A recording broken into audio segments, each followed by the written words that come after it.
Imagine you're driving home after a long day. The sun is setting, the city is quiet. No hurry, no danger. Just you, your car, and the road ahead. Now suddenly, flashing blue and red lights appear in your rearview mirror.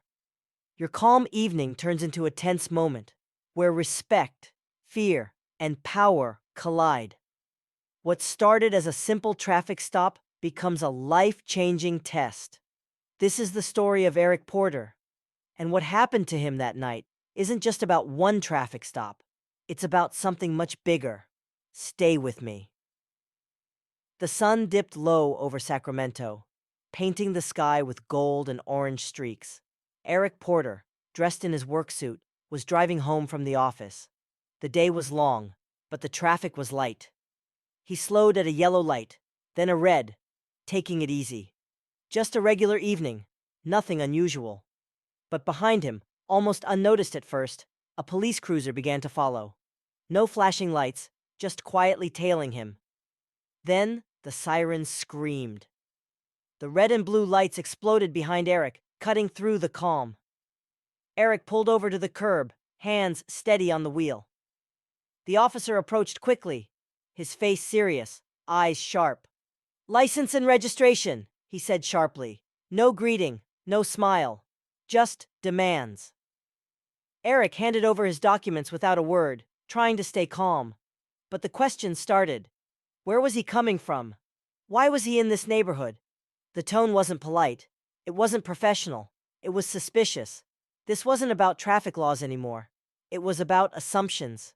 Judgments based on who Eric was and what the officer thought he might be. Eric obeyed, his movements slow and careful, like a scene he'd played before in his mind many times. The officer began a rough pat-down, hands searching, looking for something, anything that could justify this stop. Eric's calm, composed suit and steady eyes seemed to only make the officer more uneasy, more aggressive. Then came the words, cut off but clear. "People like you." Those words hung in the air. They weren't about the stop anymore.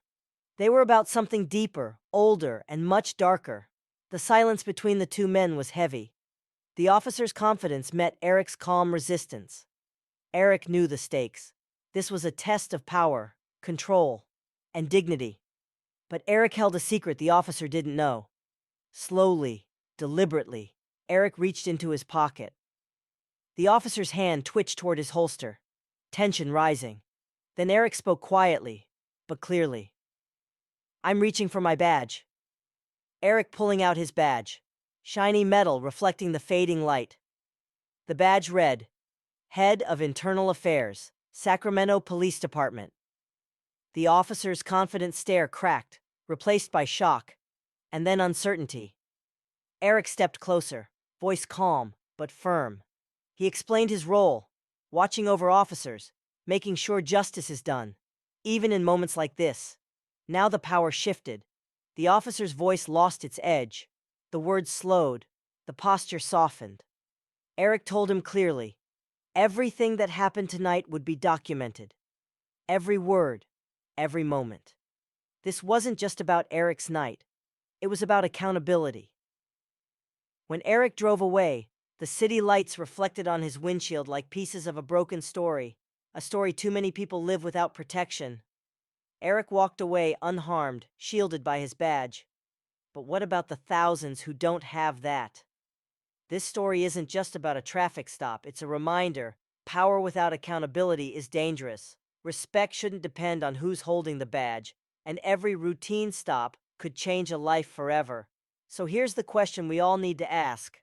How many more times will this happen before things truly change? Not because we're forced to, but because we choose to.